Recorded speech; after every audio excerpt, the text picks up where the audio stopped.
You're good to go. Okay, we're good. Okay, good evening, everyone. Welcome to the November 9th City Council meeting. If you could please stand for the Pledge of Allegiance.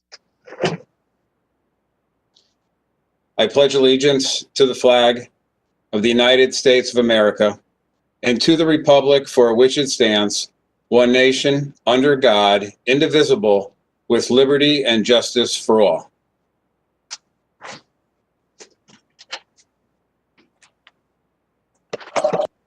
Okay, if I could ask the clerk to please call the roll. Councilman Gary Donovan, Councilman Gary Dunn, Council at Large here present.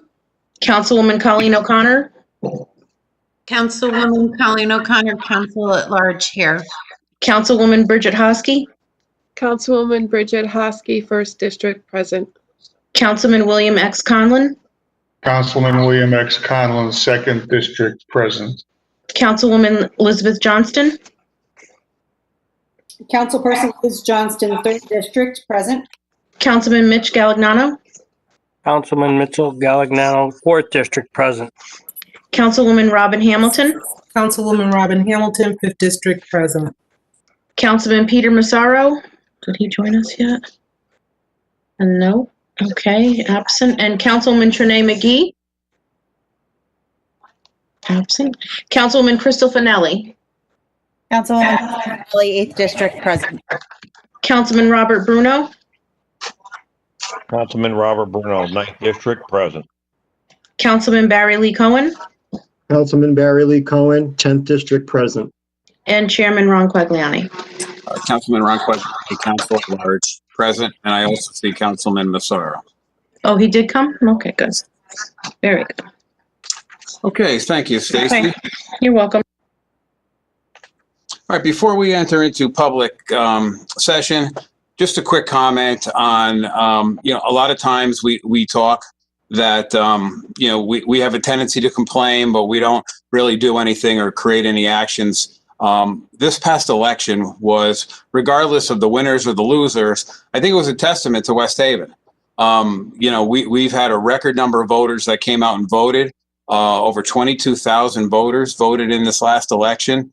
If you want a comparison from the last presidential election, it's probably about 5,000 to 6,000 voters more than in 2016. So I think that's something to be proud about. 78% of West Haveners went out to the polls, which again, their constitutional right to vote for a person of their choice. So I think that's a great actions by our community in regards to standing up and voting. So I want to thank the community for doing that.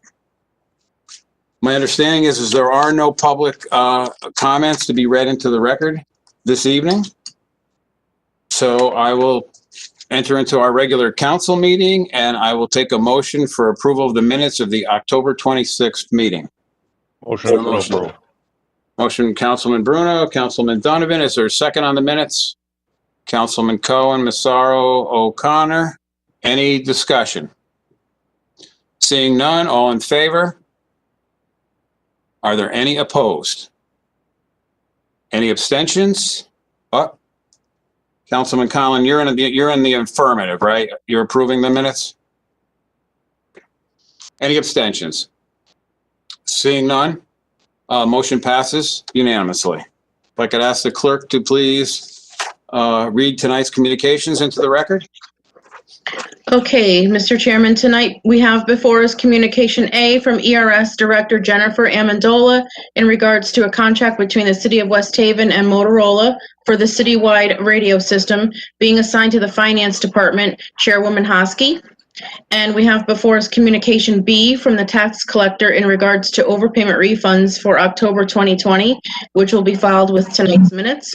And we have Communication C from Commissioner McCarthy in regards to a bid waiver for affordable waste being assigned to the Finance Committee, Chairwoman Hosky. And that is all the communications for this evening, Mr. Chairman. Thank you, Stacy. Okay, then we will recess into committee meetings. First committee to be heard from is the Finance Committee, Councilwoman Hosky. Thank you, Chairman Quagliani. The time is now 7:08.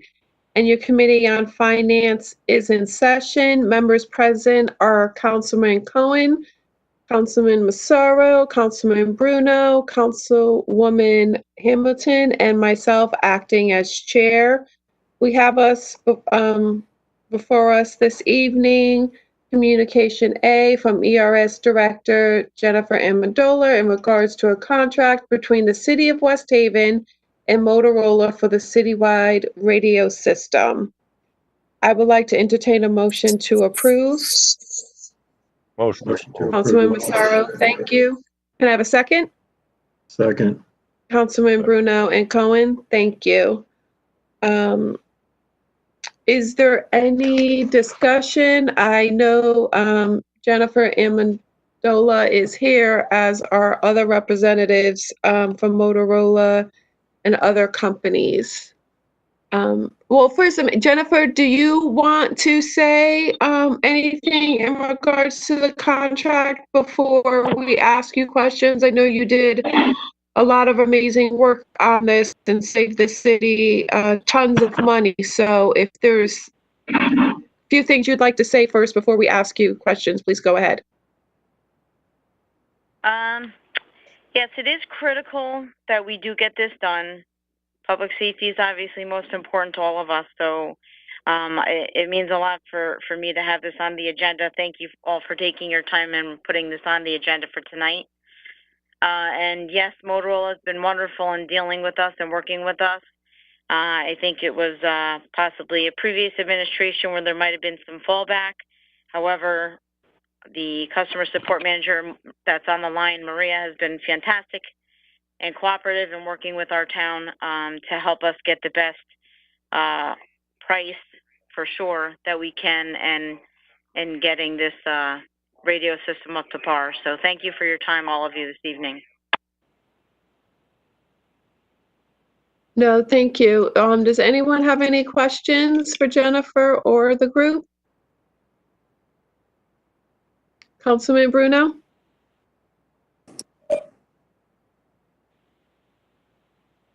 Ms. Amendola, thank you very much for all your hard work that you put into this. It's very much appreciated. One of my questions on this was, will this take care of all the operational issues that we've had in the past? Yes, sir, it should.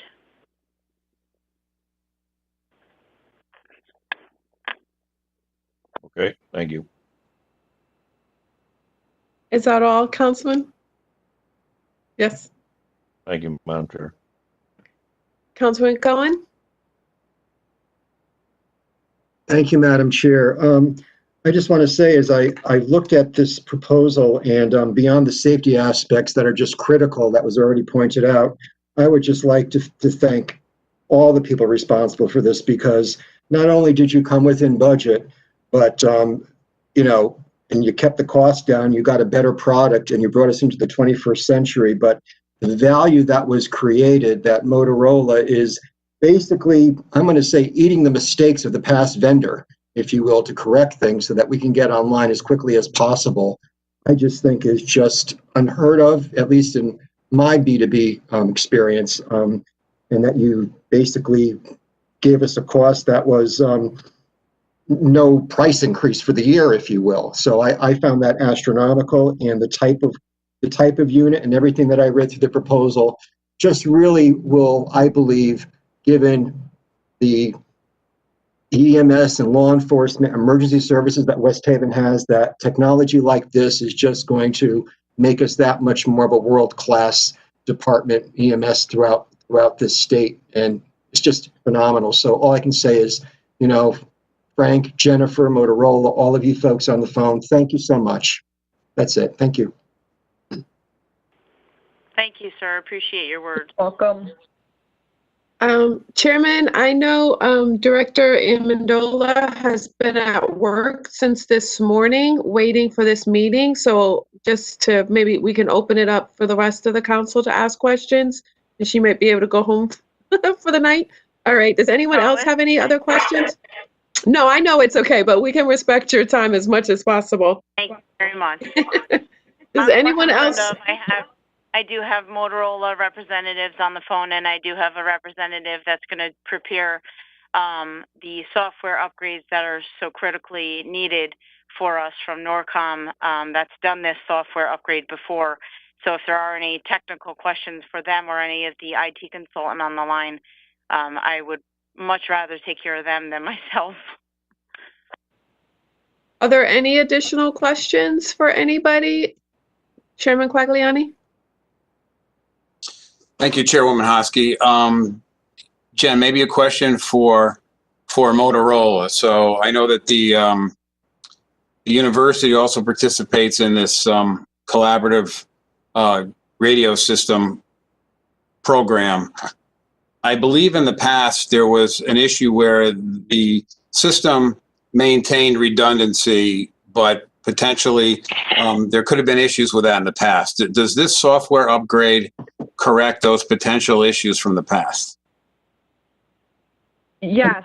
So our partners, Norcom, we have done site audits. We evaluated everything that's going on with the system right now. Once covered by Motorola. Once we do get the signed contract, any quirks that need to be fixed before the upgrade, Motorola is going to cover and have Norcom go and assist and fix any issues that are outstanding that we have come across during the site audits. And then the upgrade will happen, and from there it should be smooth. There shouldn't be any issues moving forward. You have our full support. And with the maintenance package and your software upgrade agreement, you really should be running smooth from here on out.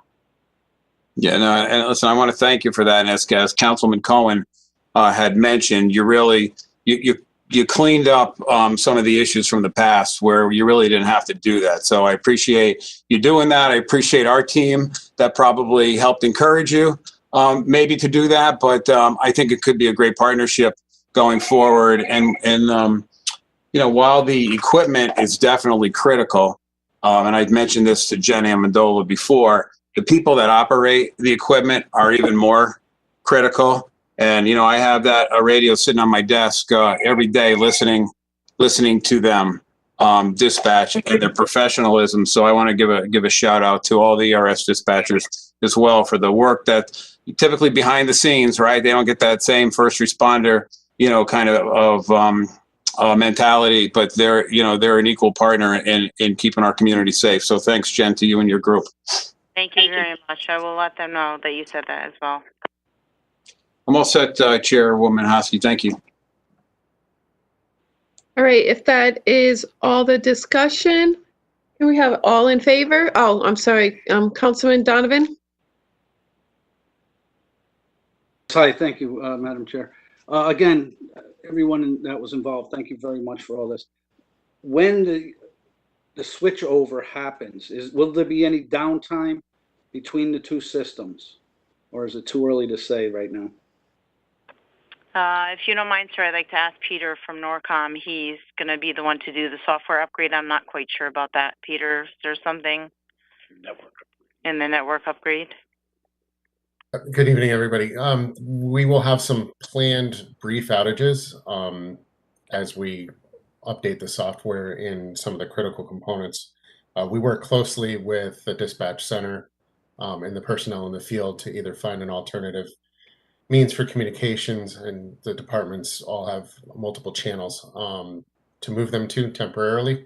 But we work closely with them and plan those outages, and they're planned beforehand. So we're on site during the upgrade, and we control when those outages occur. And those, thank you very much. Would those outages obviously be brief, I'm assuming, correct? Most of them are under 5 minutes. Okay. Thank you very much. I appreciate that. Thank you. That's all I have, Madam Chair. Anyone else?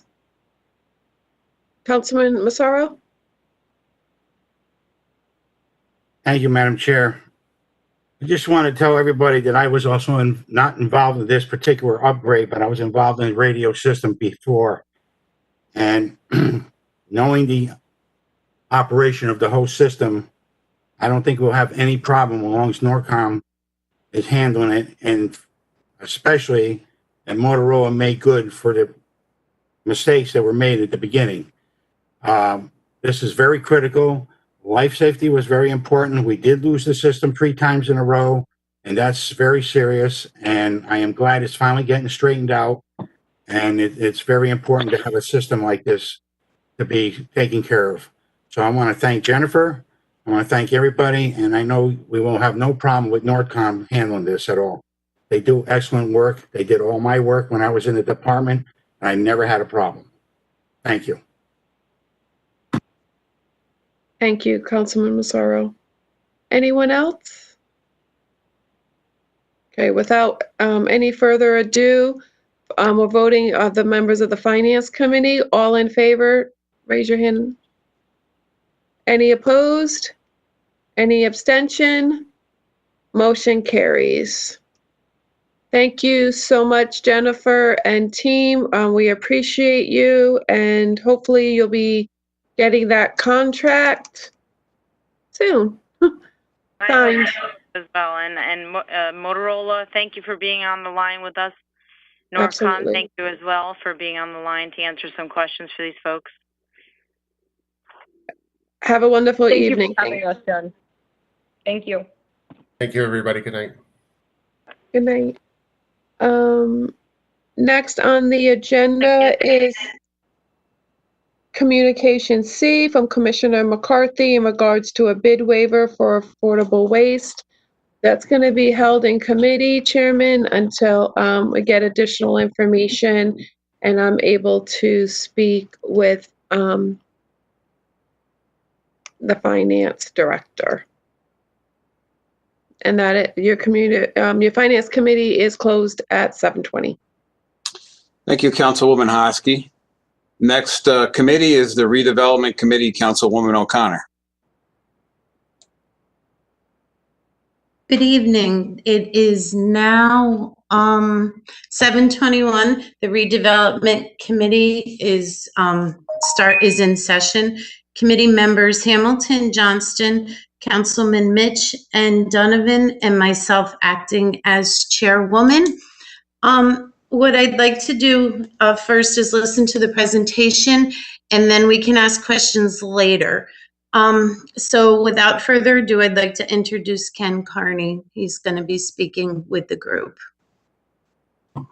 Yeah. Hello, Council. Thank you for the opportunity to spend some time with you tonight. Can everyone hear me okay?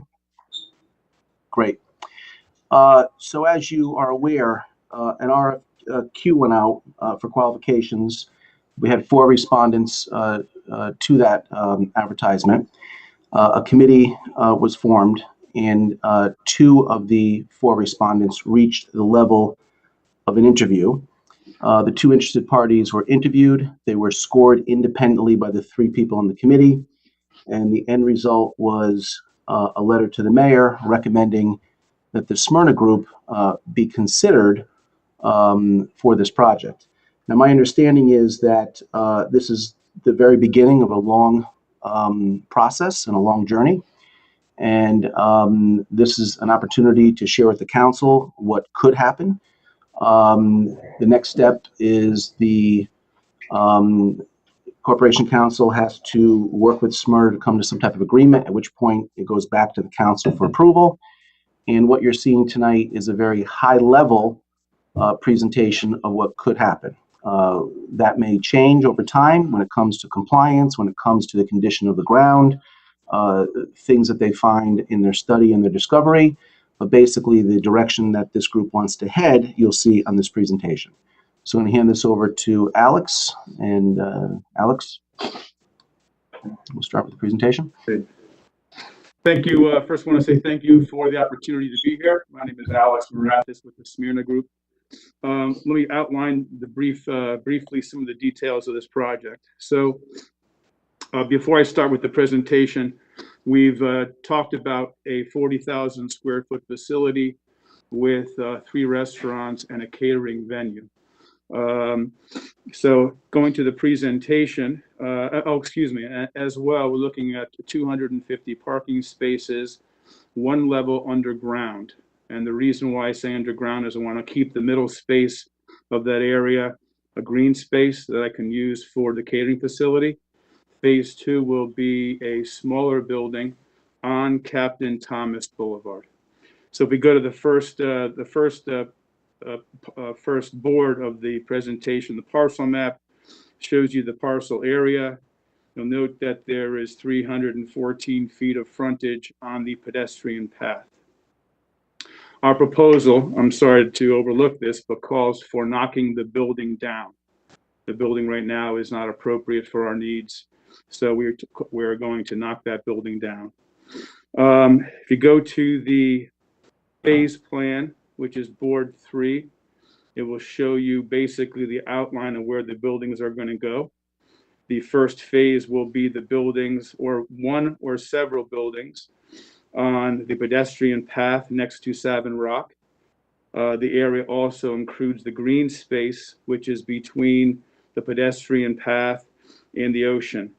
We've also called for adding a ring road, basically, in order to create an overlook so that people can see down the beach. So that pedestrian path will go along the periphery of the green space that you see just next to the water. In the middle, in the phase 1 as well, is going to be the green space, which will be basically a garden area. So if you're on the back side of the building, you'll be looking into a garden area. If you are in the building, if you're on the building of Captain Thomas Boulevard, that green space will be afforded to you as well. So if there's any businesses on Captain Thomas Boulevard, they'll have access to the green space. Let's go and try and put it on the screen. Excuse me, I'm sorry, but we don't have any of these boards. We got one paper copy that's just a grayscale. So we don't know what you're talking about. I'm sorry. Do you have them there or on your computer where you could show us? Sure. Hold on one second. Thank you.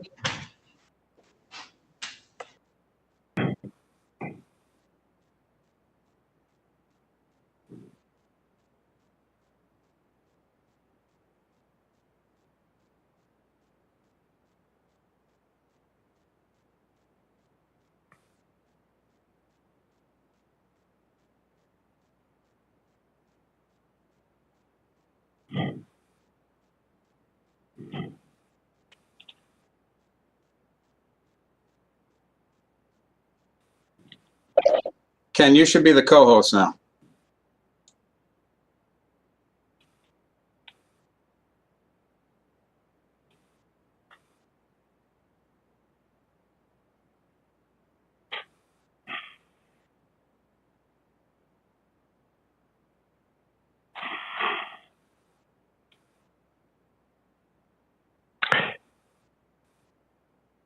Alex, if you want, I can probably share it from my PC.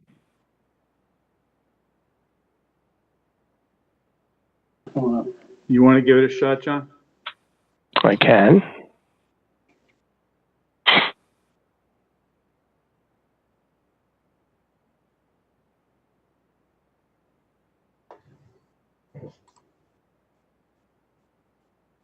There you go. Okay. Got it? Okay. Yeah. Is that me or him? That's you. It's not me. We've got it here too, yeah. So Alex, why don't we go through one slide at a time? Great, okay. Can you all hear me now then? We can. Great, okay. So the first board is the parcel map.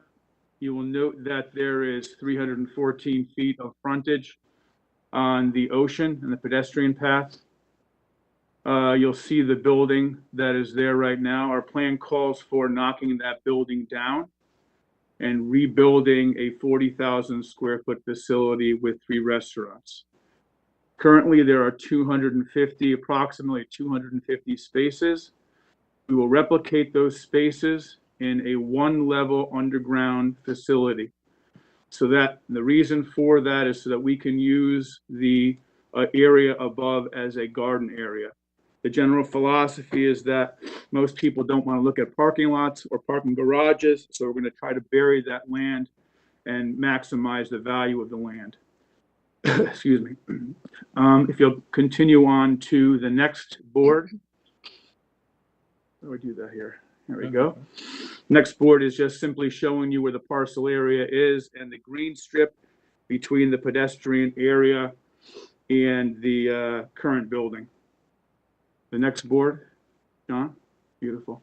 That shows a little more what the phase plan is going to be. The first proposed phase 1 is going to be one or several buildings on the pedestrian path. We will also redirect the path so it goes around the green space and creates an overlook to the area. In the middle, proposed phase 1 will be the garden area on top of the one-level underground parking. And phase 2 will be a single-story building with access to that garden as well. The reason for the single story is I'll show you a board later which shows you the view from Kelsey Avenue, and the view is unobstructed to this property. So designing the building so that those views are maximized is very important, because this is the first thing that you see when you come down that hill is that property. Any questions? Okay. This next board, 2 building plan with public access. This just shows us that there could be potentially 2 buildings. In the middle, you'll see a dark gray walking area. That could be potentially the access from the parking area to the beach for the public. It could also be in the dashed line between Jimmy's property and our property. The point is that the public access will be designed and integrated into the plan from the beginning, so that it's not an afterthought, but integral to the plan, public access.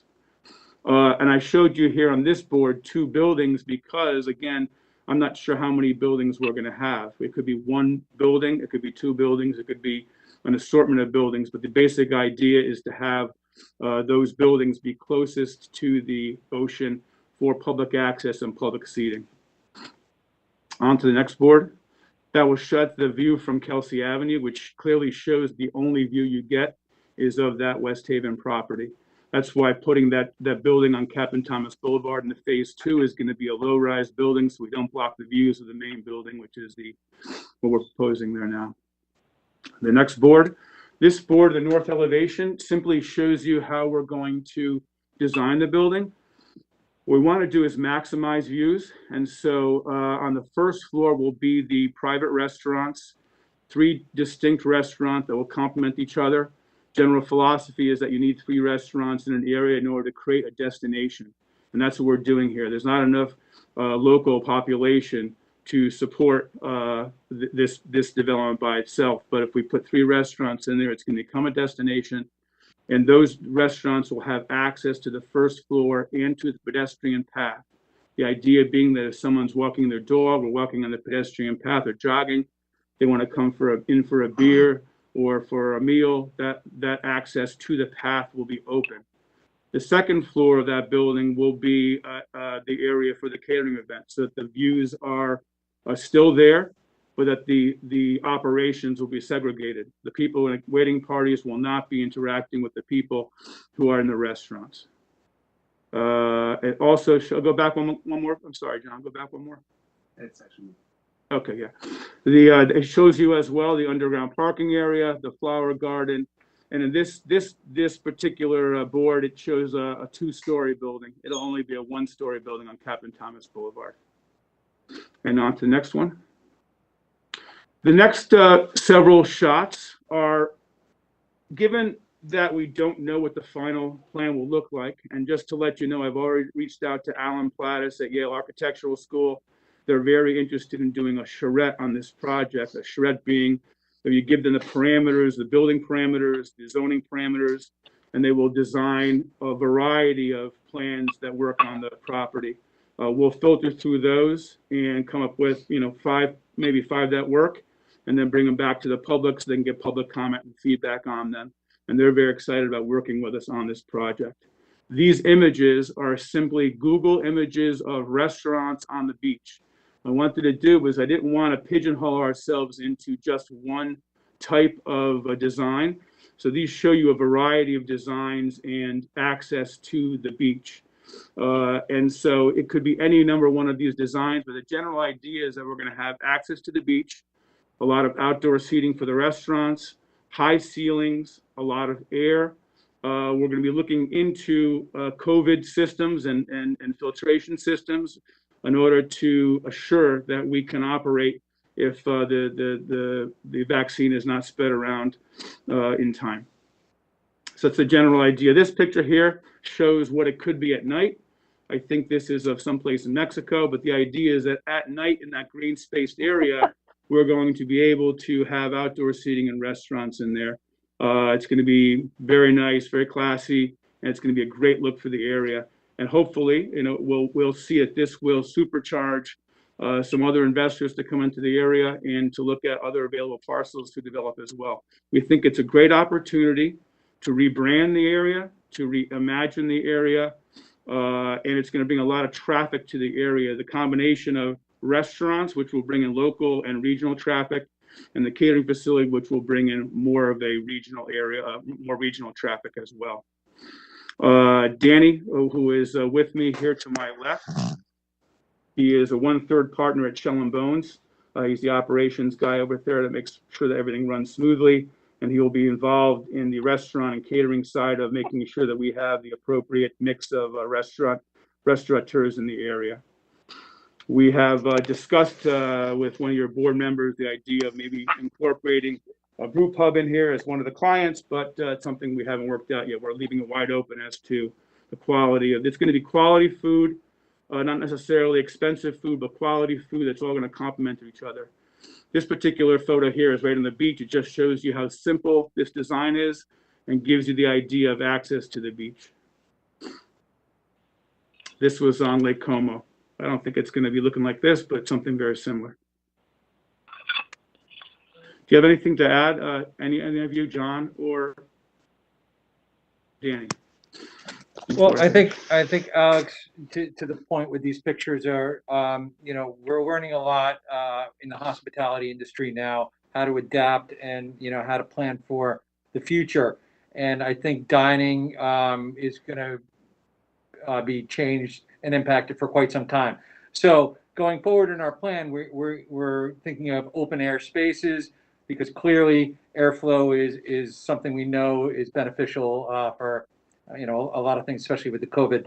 And as technology progresses, when we get to the build out phase, we would obviously be looking for the latest and greatest filtration, whether it be ultraviolet or whatever the new technology is at the time.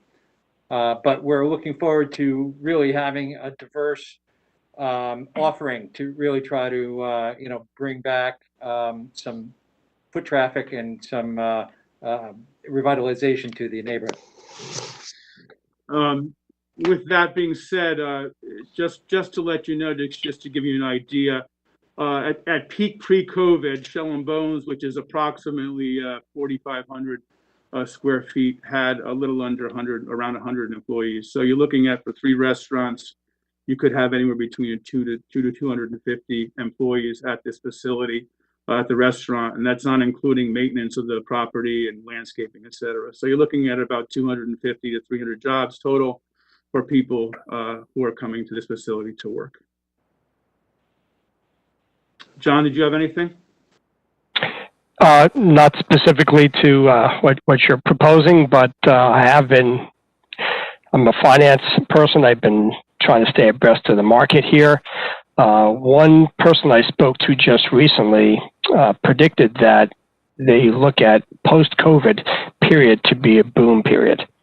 And there's a lot of pent-up demand, and they expect it to be kind of like the roaring 20s after the pandemic of the 1918, 1919 period. So I would think that setting something up right now might catch a good wave here in the next few years. The other thing I wanted to let you know too is I'm a resident of Orange. Lived in New Haven for many, many years, moved to Orange a few years ago to take care of my mother. I'm local. I owned a Tough Deli, which was the old Paisanos years ago on Elm Street for about 6 years. Managed properties in West Haven, developed properties in West Haven. And so I'm looking forward to bringing some quality to the area and really putting another feather in West Haven's cap. So we're very excited about this proposal and this opportunity, and just want to thank you before taking questions again. Wow. I believe you put Dan. Thank you for that presentation. What I'd like to do, you know that I can't see everyone's face from my computer, so I'd like to open it up to the committee members first. And I would like to call people by names and ask them if they have any questions. That way, we're not saying who has their hand raised. So, Councilwoman Hamilton, do you have any questions? I might have missed this, but what would be the time frame from, let's say, from demolition to like opening day? What are we looking at? And if I missed that, please forgive me. Sure. From demolition to opening day, we're looking at about 2 years.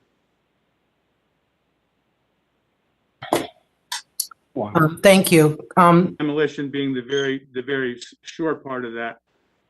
Actually the construction part is not going to be, I think, as long as the approval period and getting public feedback so that this is done right. This is the first development that's occurred in that area in 40 years. And so we want to make sure it's done right. We want to make sure that it's the kind of thing that other developers and the community will support and piggyback upon. About 2 years, to answer your question. Thank you for that. One other question, you said underground parking. That's kind of scary near the shore. Has this been done before? Underground parking has been done before. Near the shore. We have concerns about the engineering and the water tables. We've looked at it in a very preliminary fashion, and we're told that it can be done. It may take a little more engineering, requiring some pumping stations, but we've been assured that we can effectively pull this off without too much engineering problems. But it looks like something that, and the reason again is to limit the parking and to maximize the views. So. Yeah. Thank you. And thank you, Colleen. Thank you. Councilwoman Johnston, do you have any questions? I do. I'm so excited about this. Okay, so I have a few questions. You mentioned that the building would be approximately 40,000 square feet. What is that building now? Do you know off the top of your head? I'm going to have to let somebody else answer that. I don't know. I think that building's, my guess is 20,000 square feet. Okay, so one of my first questions you actually answered in the presentation about maintaining a boardwalk for the public. And it sounds like you've been pretty thoughtful about the way that that's sort of organically incorporated. If the building is that big, I mean, the way you were describing it in my head, I was picturing like the water's edge, how they have that garden all the way out to the water and the building is set back more. Would you have to do structural things to the land that's in front of the building now? It seems like it's not a lot of space to add that much more building and a boardwalk that goes out along the water. So like engineering wise, are there other things that you could run into in terms of that side of the building? Well, again, we're knocking that building down, right? You understand that. So that building is coming down. Yep. Yeah, that's the idea, is to knock that building down. So it's going to be a clean slate. So there shouldn't be too much engineering that's required there. The only things I can potentially see issues with is water table issues. We think we can solve those with the proper sealing of the foundation and pump stations. So I don't see any engineering issues that are going to prevent us from properly designing that, integrating it to the pedestrian path. If that's what your question was. I guess my question is more, if it's double the footprint size that it is now, square footage wise, it seems like it would be out onto the lawn past the Oh, no. So let me clarify. Okay, I see what you're saying. No, to clarify, the building, if as we go bigger in size in the building, we're going to move that building towards Captain Thomas Boulevard, and it'll be a multi-layered building. So as opposed to like a one-story building, it would have to go towards Captain Thomas Boulevard quite a bit. To do a 40,000 square foot building, it's multi-layered. We're going to have a less of an impact because, again, it's going to be multi-layered, and it'll push back. My guess is it'll push back 30, 40 feet into the parking lot.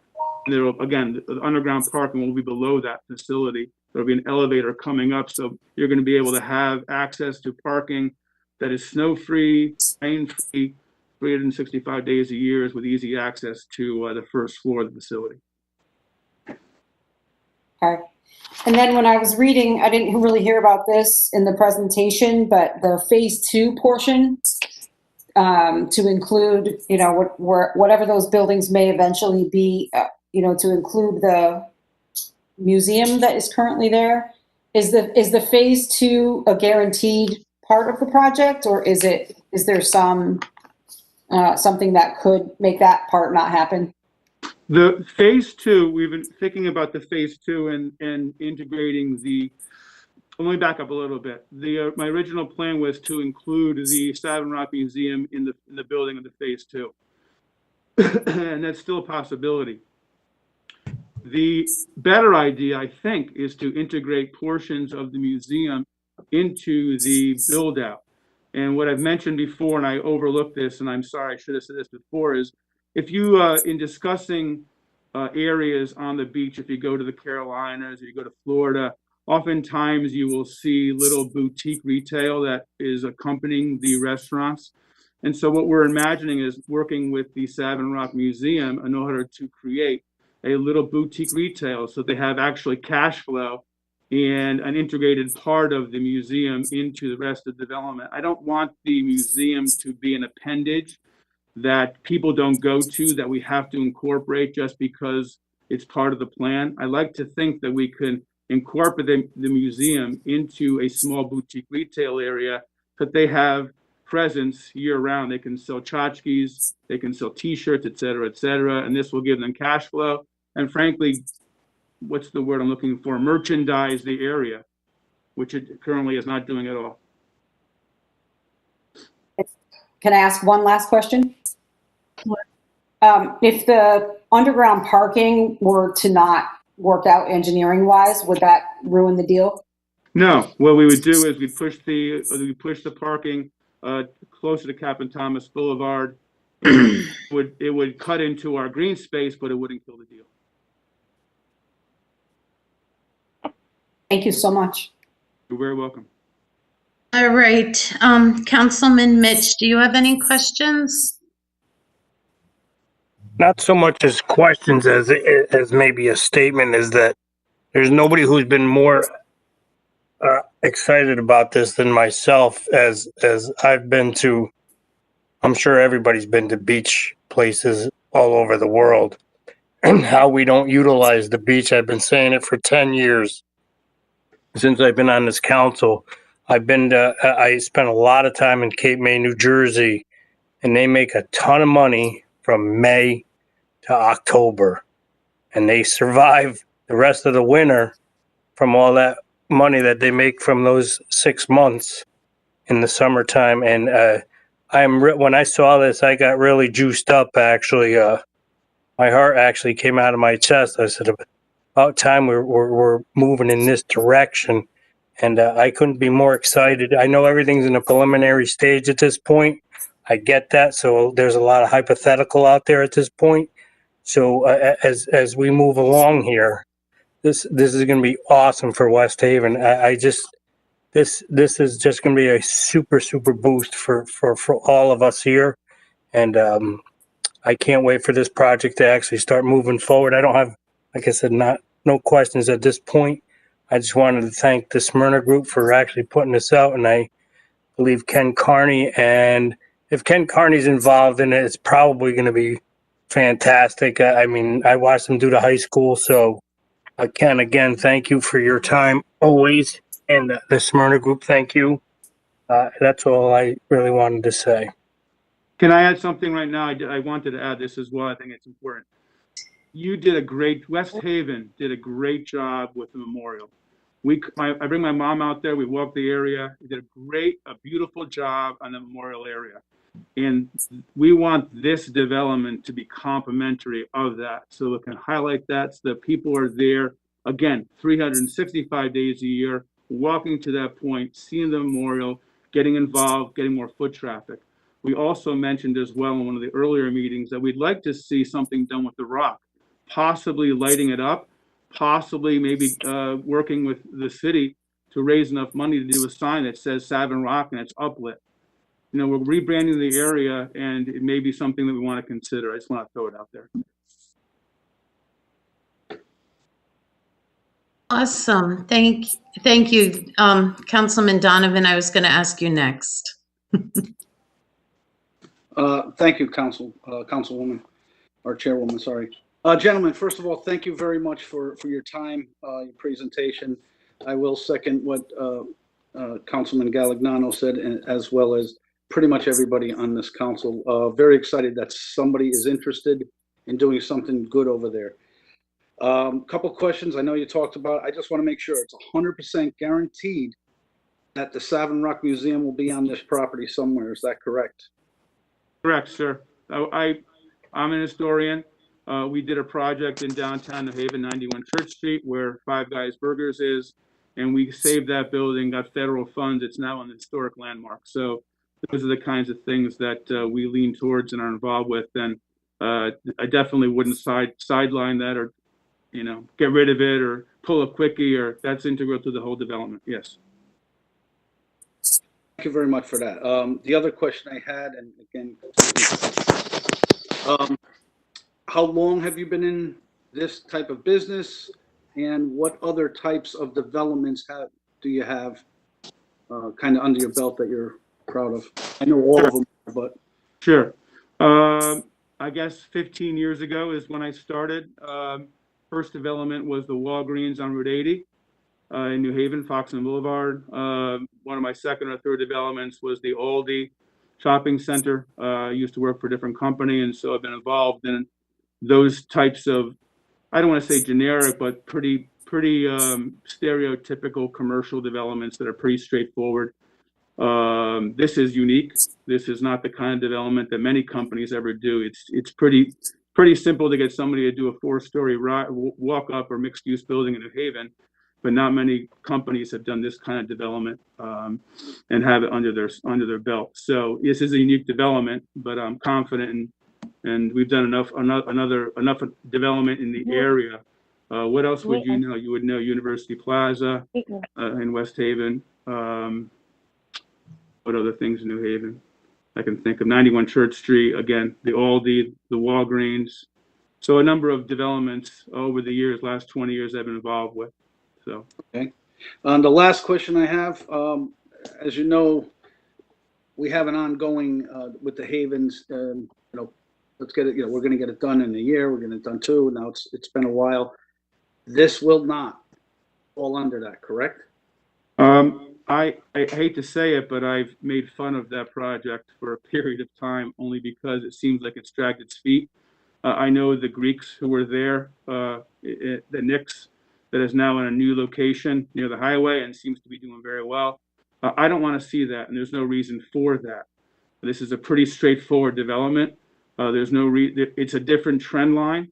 As my partner John said, when this is all over, I think people are going to want to be dancing in the streets and hugging and going and being social.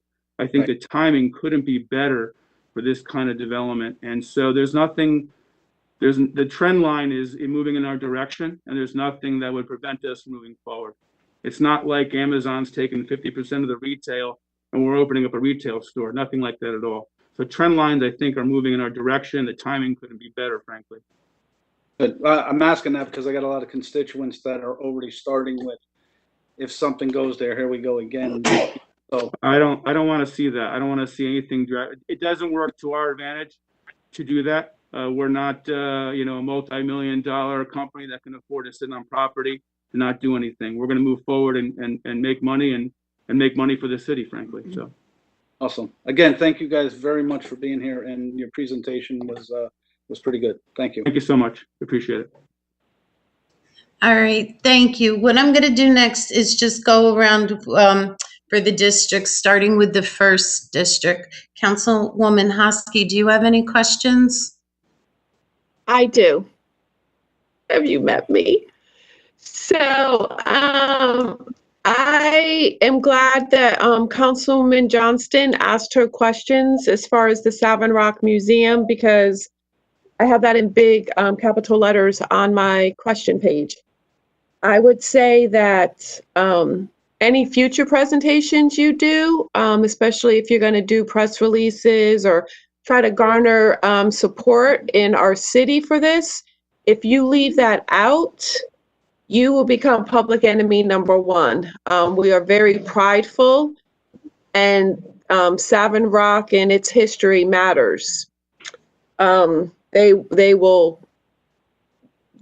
you. They'll think it was an add-on because they got mad at you in lieu of it being part of what you're developing. So that that really matters. My daughter's birthday is 6/18/2022. She'll be turning 18.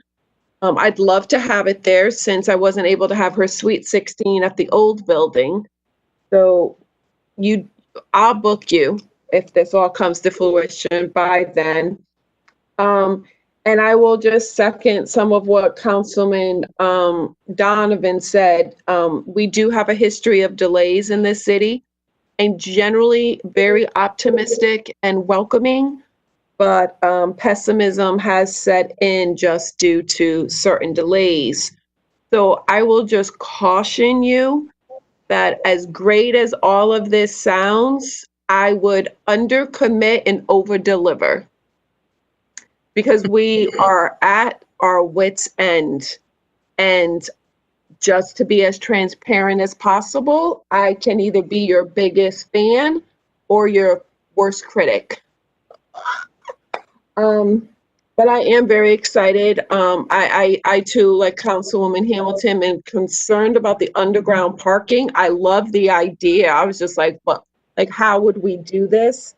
And even like building out to the shore, like how much of that property are you going to take up? Because people use that all the time. I mean, I'm just going to tell you, I've been in this city a long time, and that green space is where West Haven High School comes for their prom pictures.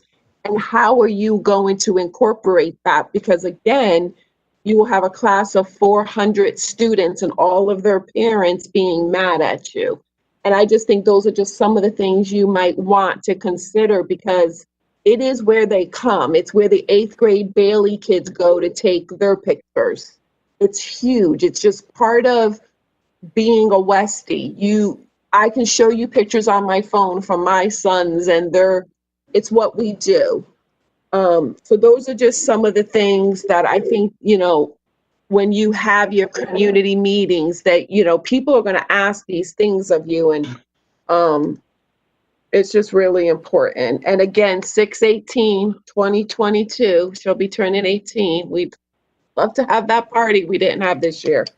That is all that I have, Chairwoman. Thank you so much. Thank you. Councilman. If I can respond. Oh, yeah, go ahead. No, I just want to say again that I've been on the other side of developments in New Haven. I'm not your typical developer, I guess. I kind of lean left a little bit. And so I've been on the other side of these meetings, and in the East Rock neighborhood where I lived for 15 years.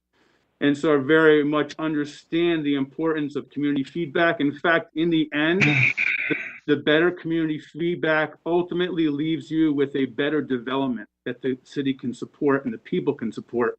So being transparent about what we're doing along the way is going to be important. And I think that we will probably have milestones along the way where we interact with the community to find out what's important for them. And we'll probably do some of those sooner rather than later so we can incorporate their concerns into our design. Thank you. Councilman Conlon, did you have any questions? I'm all set, Colleen. Thank you. Thank you. So then I think the next person is Councilman Massaro. Did you have any questions? Yes, I do. Great idea. Fantastic. Like, I'll say, like Councilman Galliano said, that restaurants on the shore is great. I love it. But you'll know, and I know, you're going to have a problem legally with the guy next door that you're building. He's going to tie you up. And there's no doubt about it, because the other people tried to do things in that area, and he was first in line to tie everybody up. So you say you're going to do it in 2 years. I hope he does, but I don't see it. Okay, so let's just give up. What the I'm fuck? not saying give up, but I mean, you're going to have a legal problem there.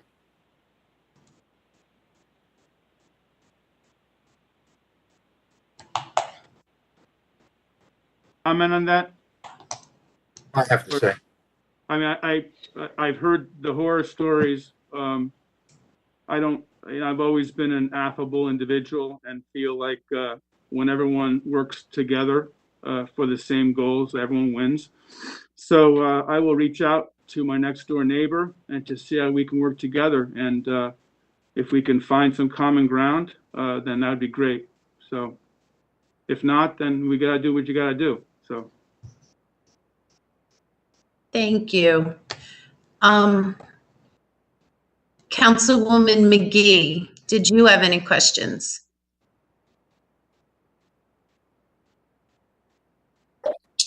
She's absent this evening, I believe. Oh, okay, I'm sorry. Like I said, I can't see everyone. So Councilwoman Finelli, did you have any questions? Yeah, and just like everyone else, I'm super excited about this. I think that looks amazing. It's exactly what everyone for years has been saying we need down at the beach. So I hope it works out, and I hope it all goes through. And I would think, if anything, the success of that would only be beneficial to the restaurant next door, because it's just going to bring in more business to the area in general. My only question, and I don't know, I'm sorry if you mentioned this and I missed it, but just thinking to the Havens, and one of the things that we've been told as holding up the plan is the fact that they had stores that were going to go in, and now they're not sure what would go into the development. Like, do you have an idea of what restaurants, like, are you actually going to own and put the restaurants in, or are you just building the buildings and then you're going to have to find people to come in and, run the restaurants there? Because is that something that could potentially, I know you mentioned Shell and Bones. I love Shell and Bones. So I think that's exciting if it's, the same owner and something else similar. But will that be the case, or is this going to be like, you're going to develop the building and then have to try to find businesses to come in? So to answer that question, it's a two-part question. As the developer, we will be working as a build-to-suit agent. So we will not be running the restaurants. We will do the build-to-suit. We will design the space appropriately, but we won't be running the restaurants. However, having the right mix of restaurants is important. So I'll let Danny speak to that. Well, just like you said, as Alex has mentioned, it is important to have a good mix. The customer base in West Haven is not going to support another Shell and Bones, for example, that close to where we are. So but as he was saying, it's about the quality of the product and the product mix. So we're going to try to go with, there was some feedback in the past about a brew pub or a brewery coming in there. Clearly, a waterfront brewery would be something to talk about. That's one thing on the horizon, but I think we're thinking it would probably be one larger restaurant and two smaller restaurants. And, it's kind of up in the air right now as to the exact mix. We have a lot of ground to cover between here and there. And obviously, COVID is going to dictate ultimately the configuration of the restaurants as well. I guess what I'm just wondering is there potential for these beautiful buildings to get built and then they're vacant and we don't have it? Which I hope doesn't happen, but like everybody else, I'm a little paranoid after the whole Haven thing. Sure, and frankly, after COVID too, there's a lot of restaurateurs who are not in a position to open. Yeah. A lot of them taking hits. However, there's always people, as we know, we're in the restaurant business. There's always people who want to open up a restaurant. There's always money for it. It's one of those unique industries that has a lot of ego that comes with it. But so with that being said, we think that a lot of people are going to see the opportunities post-COVID for that kind of congregating again. And we don't feel that there's going to be any issues in terms of finding the appropriate restaurateurs to open up in the area, if that's to answer your question. We Okay. don't see vacant space happening at all. Actually, what we see is there being a line of people who want to be in this space. And I agree. I think a brewery, I mean, something like Stony Creek or, that would be perfect for right there. Yeah, and as well too, the areas around, what's the area where Dan goes? Well, I mean, part of what we're hopeful when this development reaches its fruition is, the rising tide, raises all ships. So we're hoping that it's going to make some of the existing restaurants that have maybe rested on their laurels a little bit. Maybe they're going to have to step up their game a little bit. You see where Dive Bar came into that area and took what was a very desolate little corner, and now it's a very bustling, happening space where people are coming from Milford and other towns just to go and hang out there. So we're envisioning that, and obviously down the line, I mean, look, if we're going to talk about what our wish list is, down the line, we would like to have, let's say, another Canal Dock Boathouse style thing, but here in West Haven, to again draw more people to the waterfront, create a vibrancy. But of course, that's clearly down the line. We have to, crawl before we can walk. So, thank you. Thank you. Councilman Bruno, did you have any questions? Yeah, thank you very much. I just want to touch base and piggyback off what everyone else is. It's very exciting for you guys to be looking at this project. I think that your presentation tonight was really nice. The pictures were great, and it's a good beginning. Look forward to working with you guys as this were to go on. Do you have any idea on when some sort of deal is going to be proposed so the council will be looking at this? Because from that point, it would be 2 years from that point. So do we know when there's going to be any proposals coming before us on what the deal would be? You're going to start working with the council. Typically the way it works is that Corporation Council will reach out to us and start negotiating an underlying development agreement. In terms of the finances to the city, obviously we're a tax-paying entity. We'll be paying taxes on the property like everybody else, so it'll be valued as everybody else will be valued. But in terms of the underlying financial agreement between us and the city, it's going to happen later rather than sooner, because we have to get our costs in line. We have to know what our return is going to be. And because it's a unique development, it's not simply about putting numbers, a pro forma together for a 4-story walk up in New Haven. And so it's going to take us a little longer to come back with our numbers so that we can present something to the city. That being said, we're confident that we can come together to come up with an agreement that makes sense for both parties. I don't think anybody's being too greedy here. Nothing's going to kill the deal. Everyone wants this to happen. So everyone will be rational, and I think it'll be a win-win for everybody. So, Thank you. I look forward to it, and thank you very much. Thank you, sir. Thank you. Councilman Cohen, did you have any questions? Yes, I did, Madam Chairwoman. Thank you. And thank you all for joining us this evening. And I'm not to be repetitive, but I'm going to go to some different topics, if you will, that weren't covered, because I'm pretty much had a lot of the same questions that everybody else asked.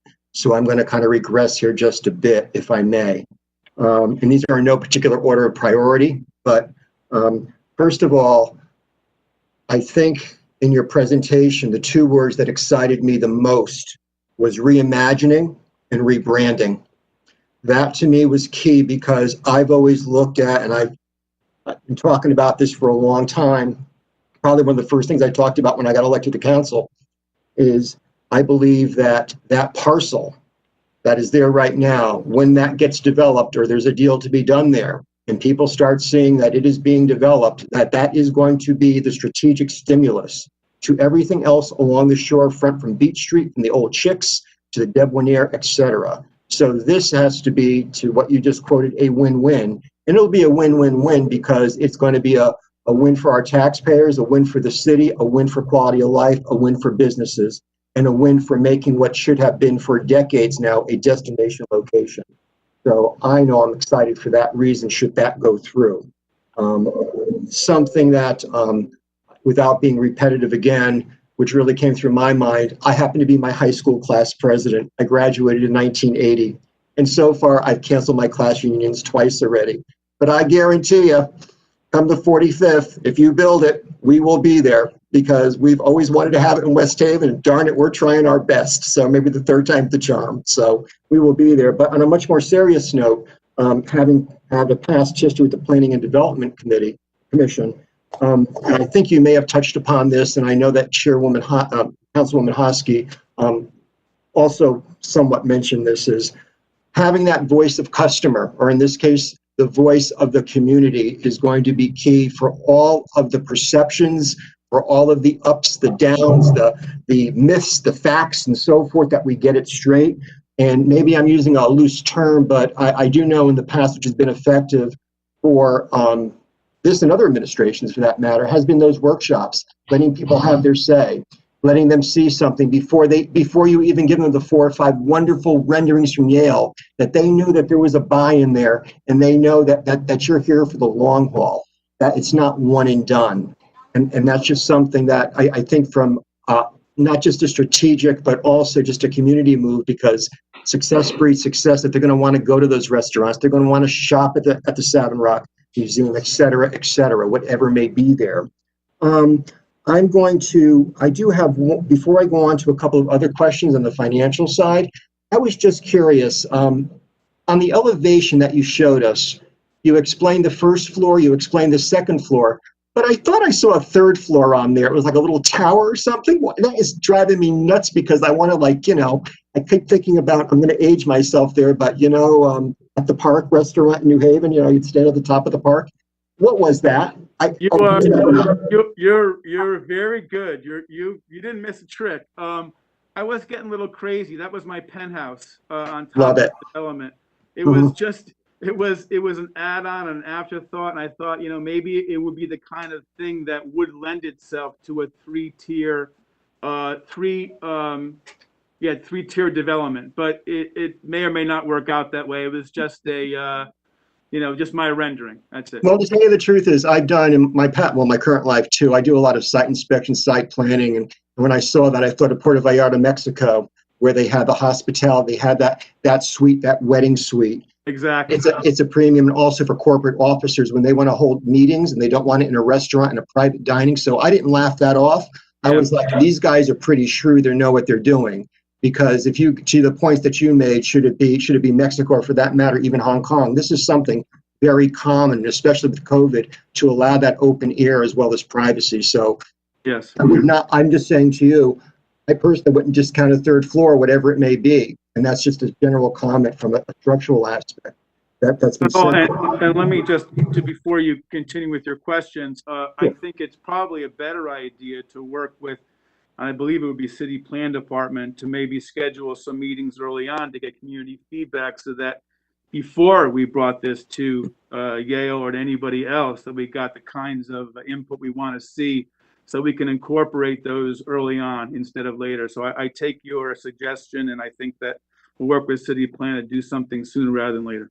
Yeah, I was just basically saying earlier, I said that's why you want to have the workshops up front before you basically do the renderings. Yes. The other thing that I did want to also bring up, because I did talk to Ken, who's on the line here yesterday, because when I saw the original request for proposal, I kind of scratched my head with concern, and later on I did find out it was a request for qualification, which, as we all know, are two very different things. And so with that, I have to say that, when I read the proposal, that I understand that your company, Smyrna Group, has access to $15 million. And I understood that to be for both stage 1 and stage 2. Is that correct? I mean, that would be your total cash, if you will, to develop out the whole site. Sure. No, my goal is, we don't know, again, our pro forma numbers are uncertain. We could run anywhere between 15 million to 20. I'm leaning towards the higher number. In any case, we're going to raise between 35 and 50% loan to value. So we're not really concerned about either way. It's whether it's 16 or 20, it's a number that we're comfortable with, and we'll work with the local banks and lending institutions in order to achieve that. So Right. And the reason why I asked this is, I did a little preliminary, as we all do, LinkedIn research about who the heck is who.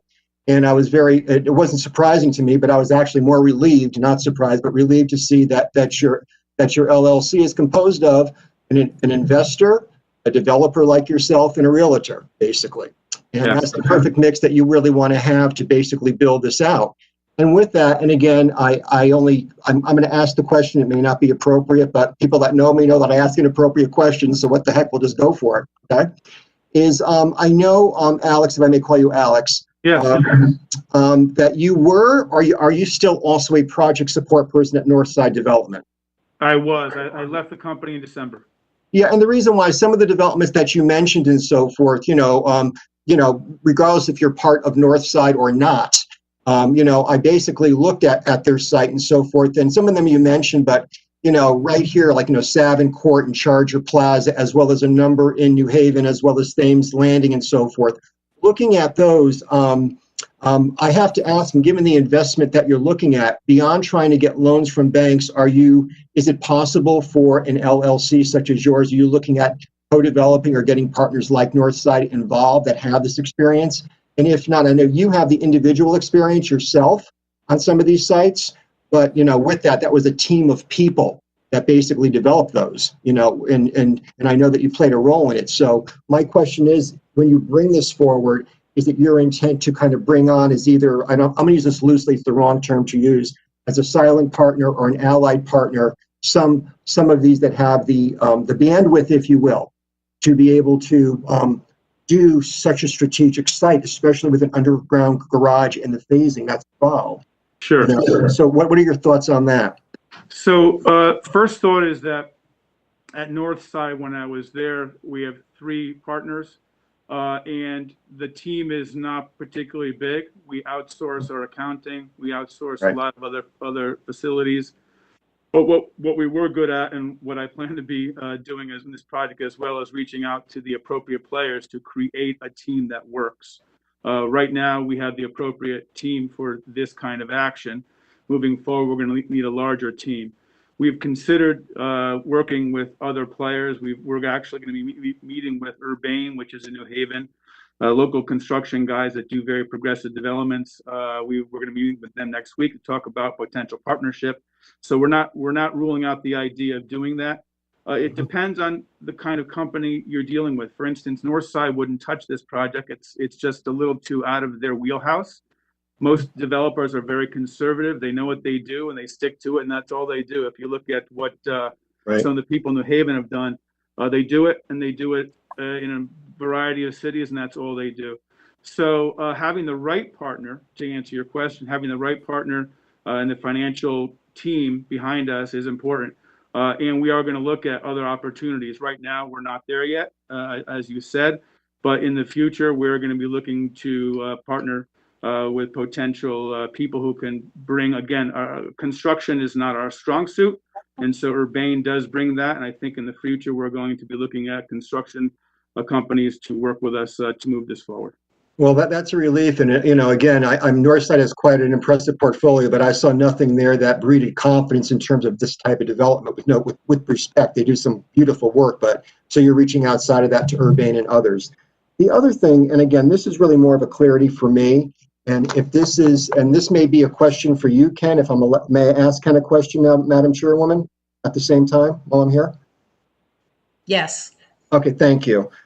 Ken, as I mentioned before, and as you confirmed for me and put me at relief, as a matter of fact, this is a request for qualifications. So if indeed the negotiations progress, and if indeed it's a win-win-win, and the contract signed, if you will, unlike the Havens where it's state funds and we're kind of doling it out to them, and the Havens has to give us back receipts as they do stuff.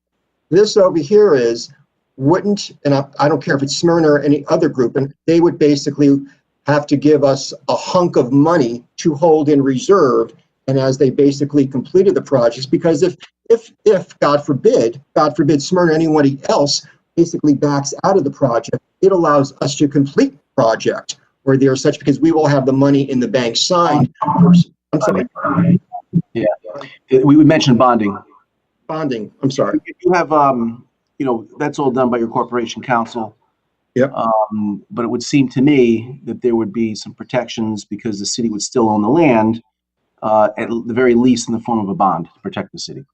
Thank you. That's what I meant. You said it better than I did because we own the land, I guess. So I look at this being, I might be Pollyanna, I might be a bit more optimistic, but this is a somewhat of a different situation than the Havens because no matter what, though, again, that a couple of us already mentioned. You have fact and fiction. People see something knocked down and then not built for 2-3 years, like sitting on the shoreline. There's this dust bowl. Example, I think your $130 million high school, because of the bonding, that's a huge project on the city property.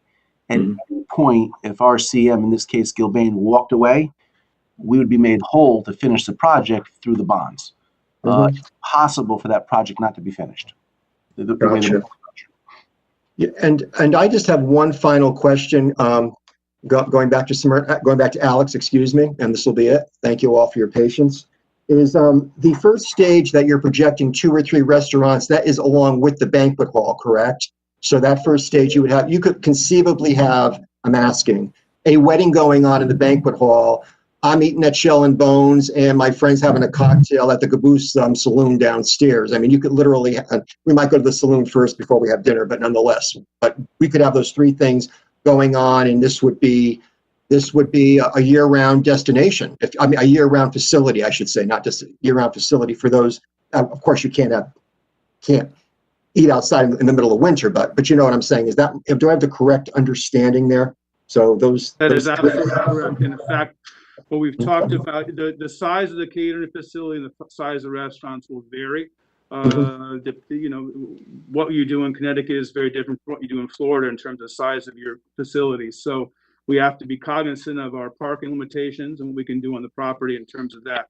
But we would like to incorporate a wedding banquet facility as well. And I think we've talked about this in terms of design, that everyone loves to see a wedding dress and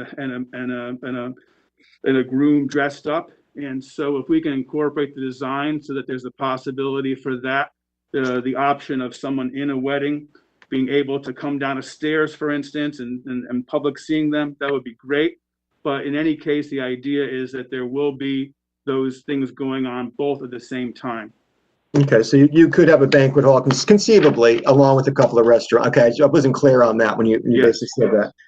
Okay, well, again, thank you very much, and thank my fellow council people for their patience with all my questions. I appreciate it. And with that, I shall shut up and mute myself. Thank you, Madam Chairwoman. Thank you, Councilman Cohen. Chairman Quagliani, do you have any questions? I have 1 or 2. Thank you, Chair O'Connor. And next time, have the councilman at large go first, okay? Just kidding.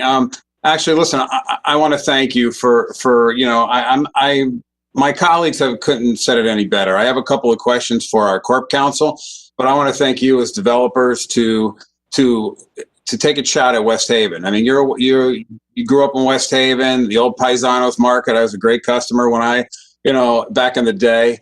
So it's important to be able to acknowledge you taking a shot in West Haven, but it's also important for us to acknowledge that as a city, as city government, we really need to be development friendly, and we really need to be able to continue to work with developers to make sure that we don't continue to see the shoreline the way it sits today. And you're one example of a potential of the possibilities of what we could do together. So I give you my word that, as far as city government goes, we really need to be able to be more developer friendly. And I think this goes a long way. And I want to thank Ken and others that participated in this, the mayor, for bringing this forward. Lee, are you on the line? Yes, sir. So my questions is I'm older than a lot of my colleagues here. So, and back in the day, I remember impact, and I remember land trust, and I remember judgments, and I remember all these things that were tied into this property. Are there currently any of those restrictions in place on this property? Well, first of all, this proposal is presented, from the mayor, because obviously there have been a lot of people with interest that we get some positive use, exposure, and maximize the space. Now, what everybody should know, because if you're sitting on the council, you're a Westie and you know what is in West Haven. West Haven Beach, a while ago, it was decided by the voters, by the people that live in West Haven, that the Crown School Beach, and we're going to preserve it. So it doesn't look like Miami Beach. It has open space. Now, as that relates to this particular project, the conference center was always a cutout in that conservation space. Now, that doesn't mean you can build a 20-story high-rise here. There are limitations, but it does mean that what Alex has presented to you is definitely within the confines of what can be envisioned here. What that also means, too, and what Alex would tell you, is that the conservation space, for once, works to a monetary advantage to both the city and the developer, in that we've created, through that action, a shortage. So this space is a space that development is possible in that space. It's not possible anywhere else. You're not going to get development anywhere else. So by creating that shortage, you've really created a unique development opportunity and actually maximize the value of the space, because when land is valuable, it is because of its uniqueness.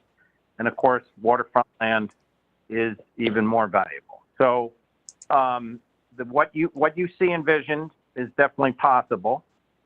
Purposely, just like we've done with some other development sales and projects, this is being brought to the council at this point because we know it's a very important and there's a lot of interest in it. So we want maximum public exposure for the proposal. We want everybody to be able to review it. We want everybody to be able to comment on it. We want everybody to be able to either buy in or criticize it or critique it. I would anticipate the next 30 days, I can come back to the council with the developer in the form of a legal public hearing that meets the statute, with the property properly posted with signage for that public hearing, so that we can move this along as quickly as possible. I have met with the developer. I have assigned one of my law student interns to work on the project. I'm sure I'll meet with the developer more. I don't think that's a rush timetable. I think the developer would appreciate being able to have the trigger that they can proceed with the project. In addition to that, what I would tell you is that the developer wouldn't tell you, but what is sort of an intangible, and what I have confidence in, is that this developer will not hang on to this development project if it's a no-go. We're going to know very quickly. He's going to put the pieces together very quickly, and if he doesn't think it can work, he's going to be honest about it and say, and be able to walk away. He has not talked about it, but they are capitalists. They believe in making a profit. They're going to want to make a profit here. They believe there's a profit opportunity. He's putting together people who understand not just the restaurant business, who understand the restaurant business in our area, people who understand the value of real estate in our area. He's going to go to the Yale School of Architecture to get architects who are world-renowned to develop sites. The engineering, people have concerns about the engineering, legitimate concerns. Alex is correct. It can be properly engineered so that the underground works. It's not simple, not a layup, but it is going to be properly engineered, and then we'll have to get sign-offs by our engineer. Last, in terms of city protection will be there. First of all, the city will never relinquish title to the property. The city will always retain a ground lease. We will always own the ground that this sits on. Why? There could be a later date where everybody's comfortable that we don't own this site.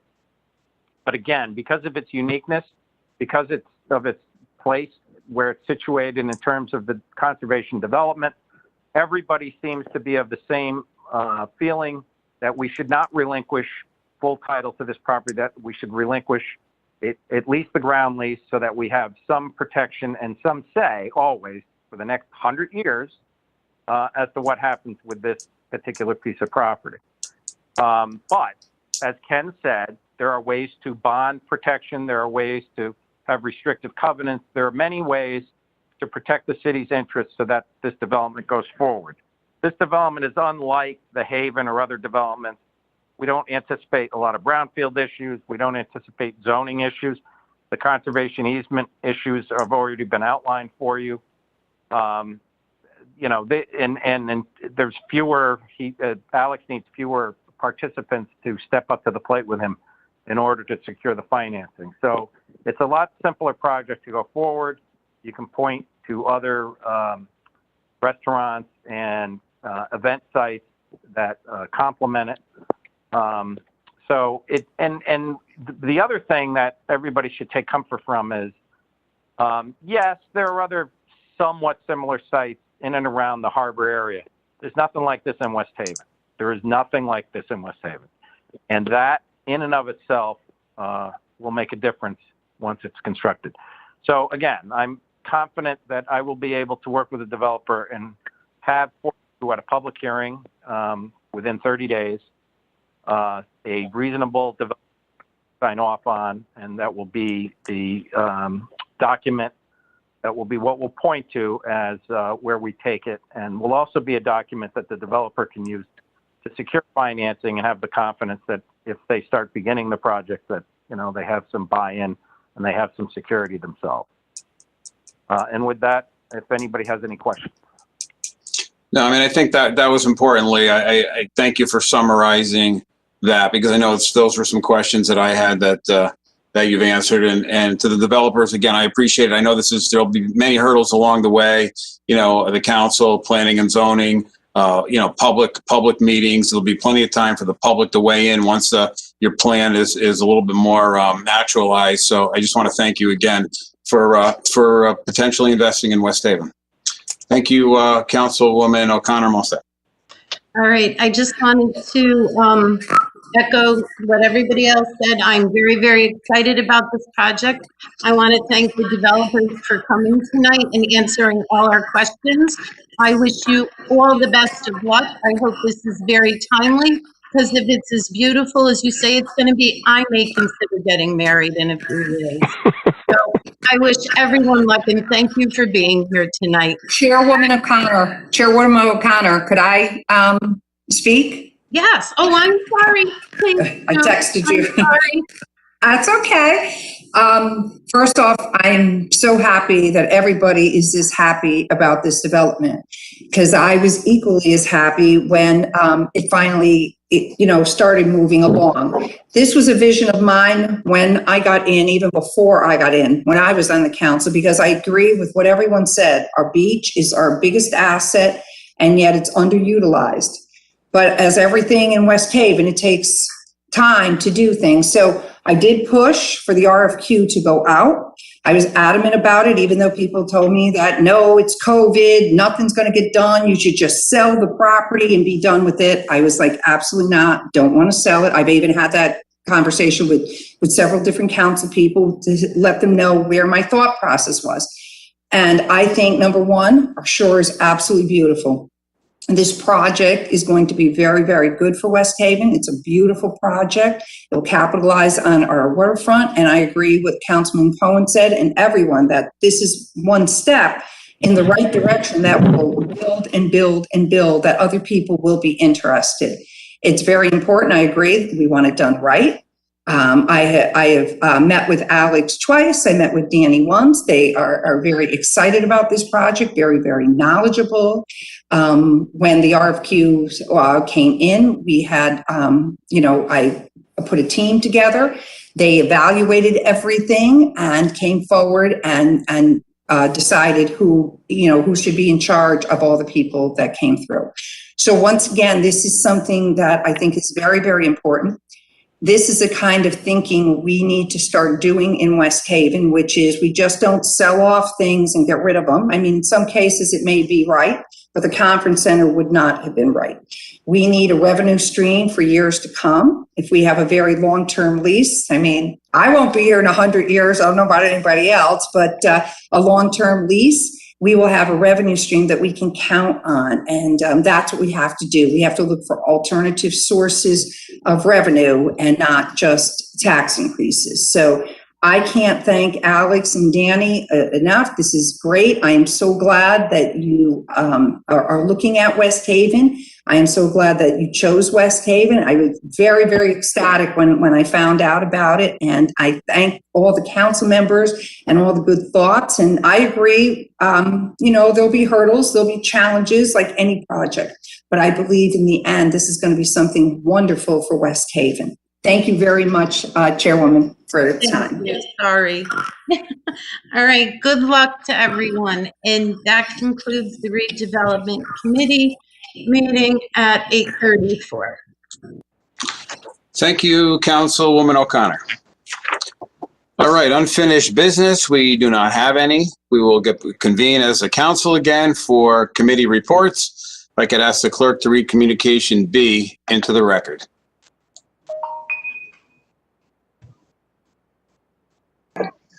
Okay, we have communication B from the tax collector in regards to overpayment refunds for October 2020, which will be filed with tonight's minutes. Thank you, Stacy. First committee to report out to the council will be the Finance Committee, Councilwoman Hosky.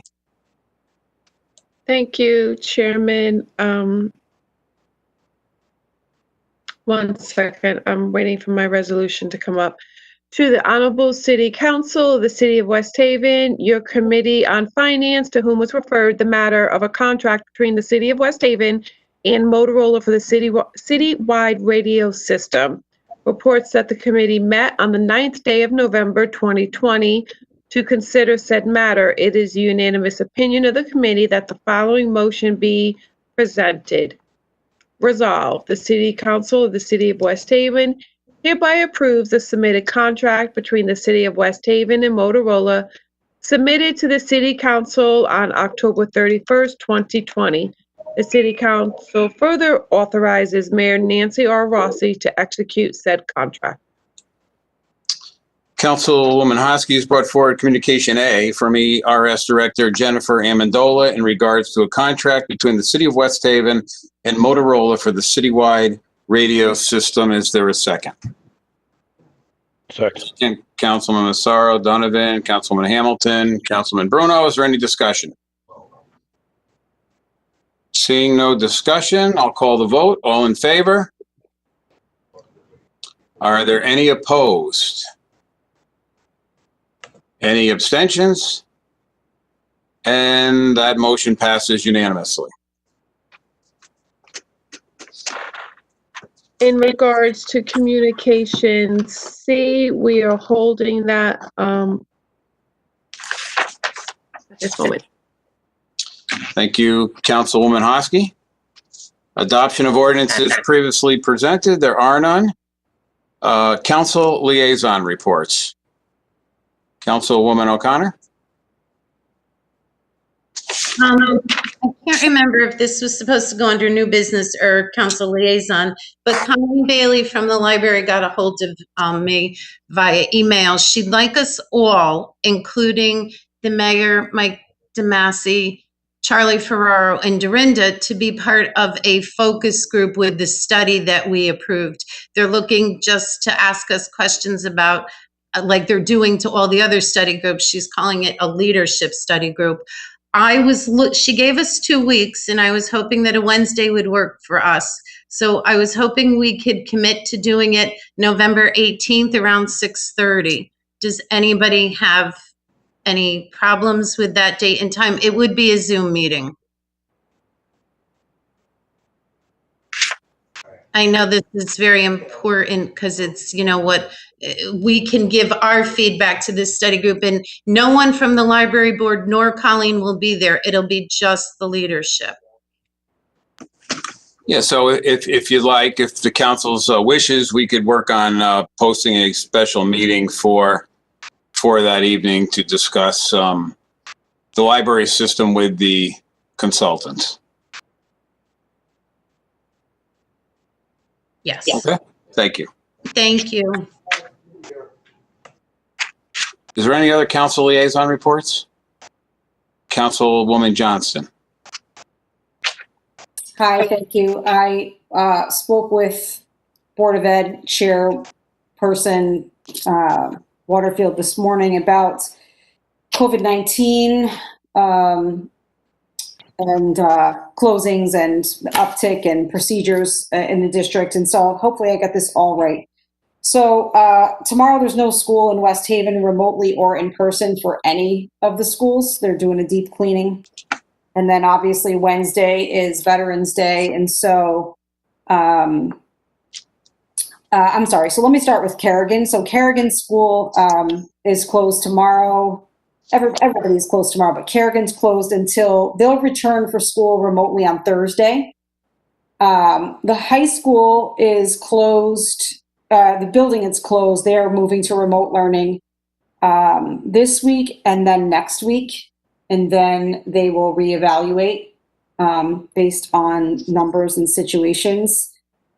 So West Haven High School teachers are returning to school Thursday to teach, but the students will be learning from home. So I hope I said that all correctly. Hold on, let me just look at my notes here. Yeah.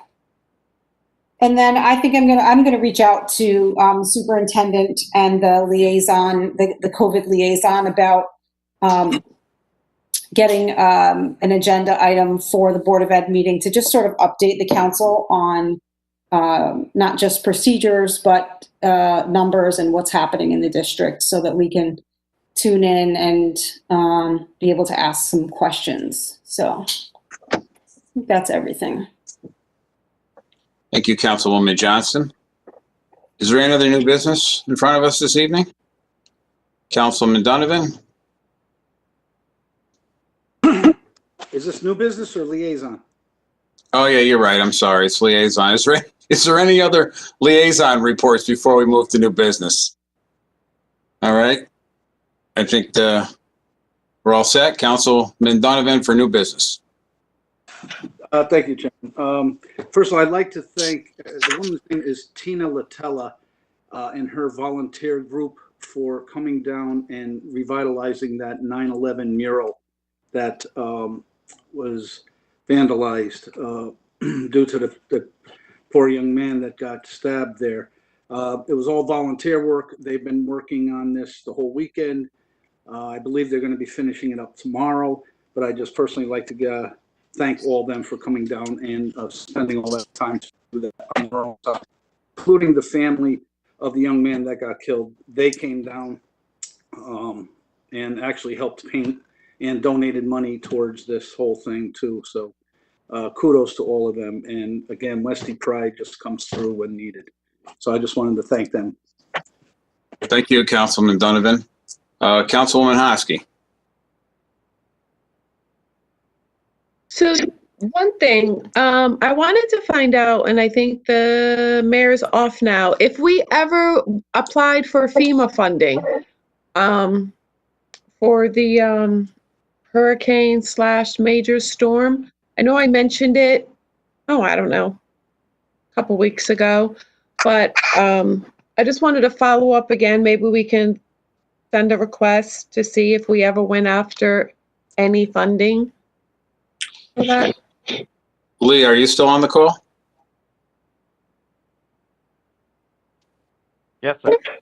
Would you have any information on that, or would you just like us to send a letter to Frank regarding that FEMA funding that Councilman Hosky has questioned?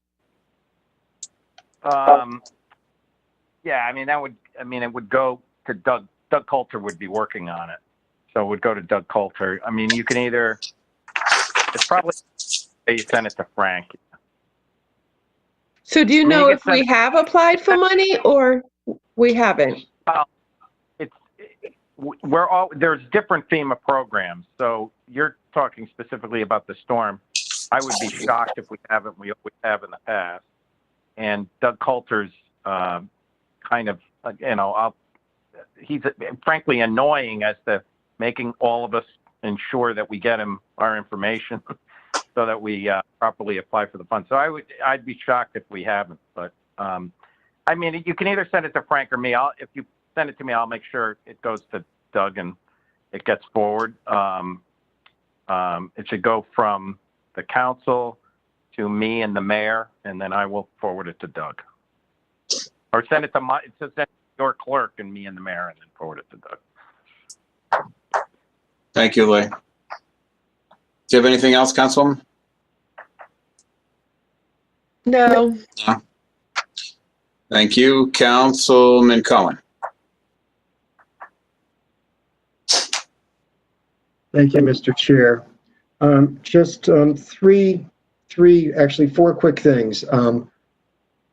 I'd like to thank Councilwoman O'Connor and a number of volunteers at Saturday's Final Fall cleanup at Hubbard Park, along with some additional landscaping that was done. It really sets us in good stead for the next stage next spring.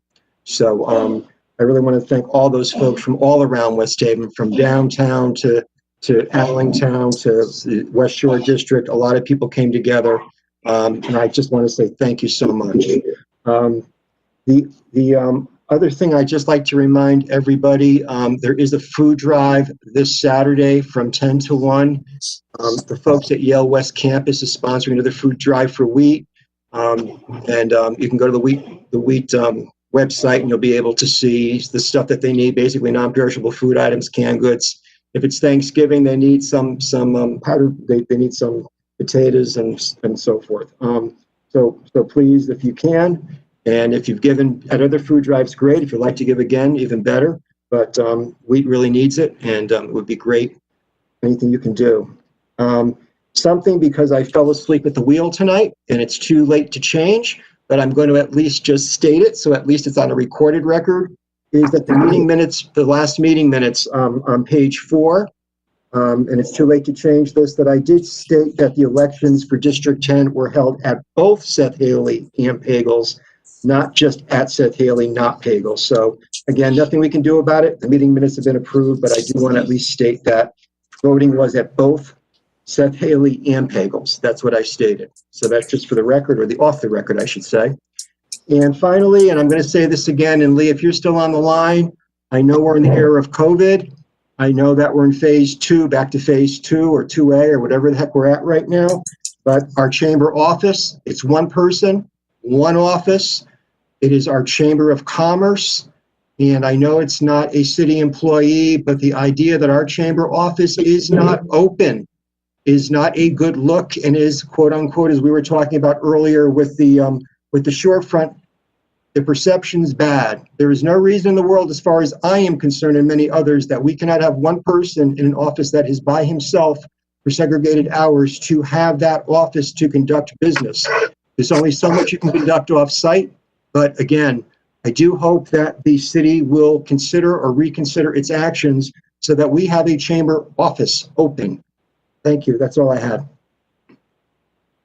Lee, would you like to respond, or you don't have to, if you're not aware of it? Yeah, no, I mean, it's not as easy with respect as Councilor Cohen thinks it is. And again, the chamber is not the only group that's using space, but if we can find an alternative place that makes sense where the chamber can conduct its business, since we are providing site, I think that makes sense. As he may know, they're in the basement of the building, which is generally closed, dark, not used. To have people down in an area under COVID when we have cleaning protocols probably doesn't make sense. That being said, it's about solving problems, not saying why we can't do something, figuring out why we can. And I will try to figure out a solution that I can present that everybody's happy with before the next meeting. Thank you. Is there any other new business? Councilwoman Hamilton. I think most of us might be aware that Allentown commissioners did choose a fire chief, so we should be hearing more about that in the very near future. Thank you, Councilwoman Hamilton. Mr. Chair? Yes. Yep. we're going to plan a swearing in for that chief on the 23rd. I'll try to get an exact date, time, location, if so that every counselor, not just in the Allentown district, or everybody that wants to participate, reminding everyone that, of course, you vote on the Allentown fire budget, all of you, even if you're not in Allentown. So I'll make sure that your council clerk has ample notice of that time date of the swearing in, but it will be on the 23rd. Thank you, Lee. Thank you, Councilwoman Hamilton. Is there any other new business? Seeing none, I will take a motion to adjourn. Councilman Massaro, seconded by Councilwoman Johnston. All in favor? Aye, and we're adjourned. Thank you all very much. I hope you have a good night and stay safe. Have a good night, everybody.